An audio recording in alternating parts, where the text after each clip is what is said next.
माँ रेणुका जब पानी भरने गई तो देवता और गंधर्व धरती पर आए थे और कुछ नृत्य नाच आदि कर रहे थे, तो बेचारी देखने में थोड़ा सा टाइम निकल गया। तो रेणुका को जल भरकर लाने में थोड़ी सी देरी हो गई और जमदग्नि ऋषि क्रोधित हो गए और क्रोधित होकर अपने पुत्रों को कहे कि तुम्हारी मां ने गलत काम किया है, उसका गला काट दो। उसके पुत्र ने नहीं कहा था, दूसरे पुत्र को कहा इसका गला काटो। तीसरे, चौथे, पांचवे, 8 पुत्र थे, किसी ने नहीं, अपने बाप की बात किसी ने नहीं मानी। परशुराम जी वन में लकड़े काटने गए थे और लकड़ों की बोरी लेकर, एक और लकड़ों की बोरी, हाथ में फरसू। परशुराम जी आए, जमदग्नि क्रोधित, बोले बेटा ये मेरी बात कोई नहीं मान रहा है, बेटा तुम मेरी बात मानोगे? बोले पिताजी क्या आज्ञा है? बोले ये फरसू से तुम्हारी मां का गला काट दो। परशुराम जी ने खच करके मां का गला काट दिया। बोले ये मेरे बच्चे, तुम्हारे जो छोटे भाई है ना, वो भी मेरी बात नहीं मानते हैं, उनका भी गला काट दो। परशुराम जी खच खच खच 8 गला एक साथ काट दिए। ऐसा मत समझिए ये क्रूर है, बुद्धि है। ये गले काटकर पिताजी प्रसन्न हुए, वो जानते थे मेरे पिता समर्थ है। जमदग्नि प्रसन्न हुए, बेटा तुमने मेरी बात मानी है, मैं तुम पर प्रसन्न हूं, तुम्हें जो चाहिए वह मांग लो। परशुराम जी ने कहा मुझे 2 वरदान चाहिए। बोले 2 नहीं 200 मांगो, आज मैं प्रसन्न हूं। बोले मुझे 2 वरदान। पहला वरदान, मेरी मां और मेरे भाइयों को जीवित कर दो, और दूसरा वरदान कि उनको कभी भी पता न चले कि मैंने उनका गला कभी काटा था। तो अपनी मां और भाई जीवित हो गए और उनको कभी पता नहीं चला कि इसने गला काटा था। तो ये जानते थे मेरे पिताजी समर्थ है।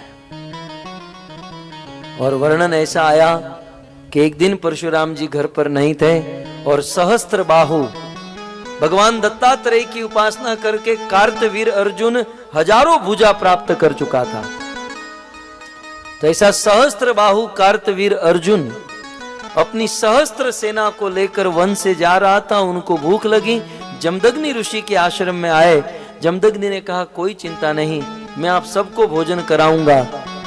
जमदग्नि ने सहस्त्र बाहु कि पूरी सेना को पेट भर के भोजन कराया और स्वरुचि भोजन। स्वरुचि समझते हैं? ऐसा नहीं खिचड़ी बनी है तो सब खिचड़ी खाएंगे।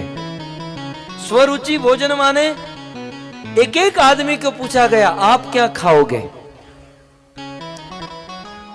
मैं पिज्जा और पास्ता खाऊंगा। आप क्या खाओगे? मैं बर्गर खाऊंगा।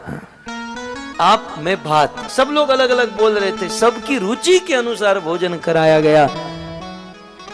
तब उस सहस्त्र बाहु ने कहा कि आप तो झोपड़ी में रहने वाले फक्कड़ बाबा और हम सबको स्वरुचि भोजन कराया, ऐसी फैसिलिटी हमारे राज्य में भी नहीं है, इसका कारण क्या है?